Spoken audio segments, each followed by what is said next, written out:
Well, good afternoon, everyone. I'd like to begin our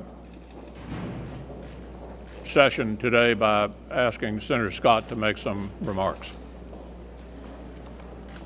Thank you, Senator McConnell. To my colleagues in the Senate who took the time to give me a call during the challenging times that we've experienced in South Carolina, I say thank you. To my friends in the House who, both Republicans and Democrats, reached out to me and reached out to South Carolina, I say thank you. And to this country who's had such an outpouring of affection and love to South Carolina and specifically to Charleston, I say thank you. Perhaps if there is a moment for us to take a step back from the political process and recognize and appreciate really true righteousness, you look at the families of the 9 victims and you look at what they did at the bond hearing, it was probably the best of who we are as Americans. What they simply said in profound words was, "I forgive you." One of the things that perhaps we can learn through the political process about bringing people together is to remember South Carolina, remember the families of the 9 victims, how they brought a community together during the worst atrocity in our state's history. And I am thankful that I live in a country where forgiveness can be seen in the worst of conditions, and where we can appreciate and sense and feel the love, the affection, and the appreciation from around the world, but specifically around the country. And on behalf of South Carolina, we are thankful to be a part of an amazing nation. God bless. Thank you. Thanks, Tom. Now turning to the business of the day, we just had a really important victory for the American people on a bipartisan basis when we achieved 60 votes on cloture on TPA. That will clear the Senate tomorrow and go to the President for signature. We will also take up TAA consistent with the commitment I've made to the supporters of TAA, and it will pass as well. Of all the things that we've been able to work on a bipartisan basis during the Obama years, this is probably the most significant accomplishment for the country, and you know why. Not only does it have important commercial implications, a trade agreement in process that covers about 40% of the commercial world. It also has very important defense and foreign policy implications, as more of our allies in the Pacific would like to get closer to us as a way of hedging against Chinese domination, either on the commercial front or even potentially militarily. So I'm proud of my colleagues. I've enjoyed working with the President on this issue. Hopefully we can find some other things that we can agree on to work on together during his remaining year and a half in office. As the Majority Leader said, the United States Senate is open for business and is doing the people's business as we mark this important development, opening up 40% potentially of the world's gross domestic product to American goods and services and agricultural produce. But I think this also marks another important development in the restoration of the Senate. You saw a demonstration of trust between the White House and the Senate, between Republicans and Democrats on a matter of common interest, which I think will yield a lot of good things going forward. As you know, the Senate and the Congress has become enormously polarized, and indeed I think that has contributed to a lot of the dysfunction. But as a result of this exercise, this important exercise in trust and demonstration of character, I think this the Senate is on its way to being restored to its former reputation as the world's greatest deliberative body. And I think this is an important development for that reason as well. Just to elaborate on what Senator Cornyn said, when the Republicans got the majority, we said that we would get the Senate working again, and we have delivered on that promise. If you look at already this year, just in terms of legislation considered on the floor of the Senate, we've had now over 130 roll call votes just through the first 6 months of this year. Last year, during the entire year, the Democrats had 15 roll call votes on legislation. So that's not only a good thing for Republicans. We were locked out when we were in the minority, but that's a good thing for Democrats. Democrats are now getting an opportunity to have their voices heard. They're getting votes on their amendments.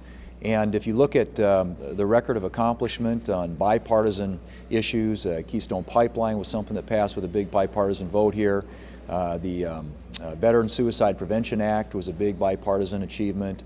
The anti-human trafficking bill was something that passed with big bipartisan vote. Defense authorization got 71 votes last week, and now TPA is passed through the Senate, ultimately through the House, and will get to the President's desk. And the reason that's so important is because that's probably, as was already noted, the most important, or one of the most important economic policy votes that we'll have here in the United States Senate. And we were able to work with a president from the other party on something that's good for jobs, something that's good for our economy, something that will open markets for our farmers and ranchers and our small business people.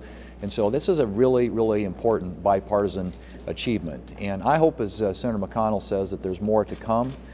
We want to be able to work with, in a constructive way, the administration, Democrats here in the Senate, our colleagues in the House, to do good things for this country that will grow our economy, create jobs, and raise the standard of living for people here in this country.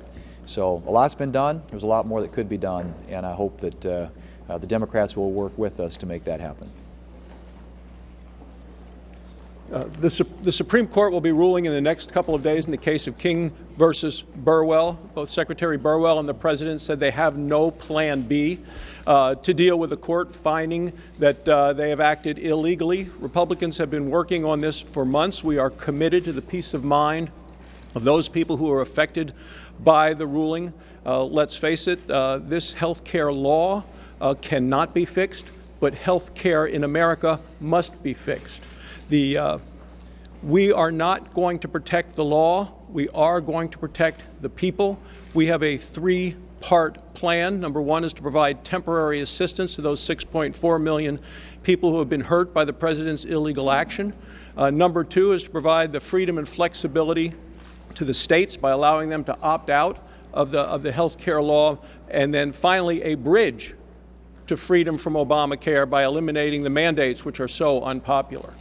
But no matter which way the court rules, the bottom line is this health care law continues to be at an all-time low in support by the American people, because most people for themselves feel this has not been good for them. The President has broken so many promises. He said that if you like your care, you could keep it. Many people lost their coverage. He said premiums would go down. Instead, they have gone up, and there's no end in sight for that. But we are prepared for the ruling that the Supreme Court will be making within the next week.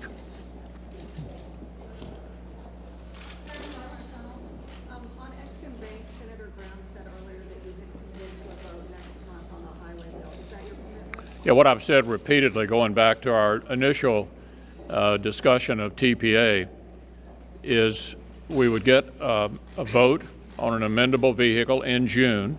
We've had that. That gave the supporters of XM an opportunity to demonstrate the votes were there. And then the highway bill, of course, will be open for amendment. And it's pretty obvious that that would be a place for this vote to occur. But in connection with TPA, we've had no further discussions beyond what I said a month ago. Senator, Mr. Leader.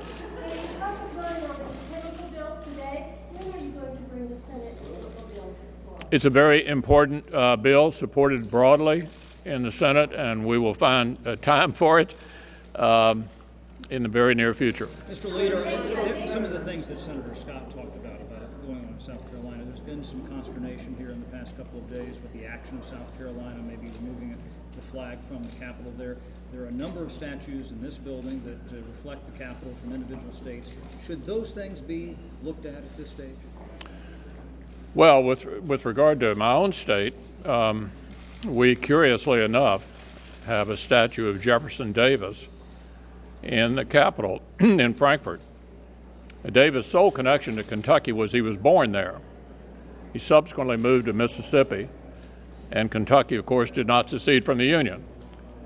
So I think it's appropriate, certainly in Kentucky, to be talking about the appropriateness of continuing to have Jefferson Davis's statue in a very prominent place in our state capitol. Maybe a better place for that would be the Kentucky History Museum, which is also in the state capitol. With regard to all the statues in this building, I honestly I'm not aware of what we have and what we don't have. There is Jeff Davis, there is. I'm wondering if you have identified a plan going forward for appropriations bills. Will they continue to come up this week or the week after the recess? Well, we still want to try to move appropriation bills. Our Democratic friends have curiously just last week voted for the troops by approving the defense authorization bill, and then turned around and voted against the troops on the bill that would actually fund their pay raises and the other things that these volunteers depend on. We're going to try to move other appropriation bills and periodically in the coming weeks. Thanks, everybody.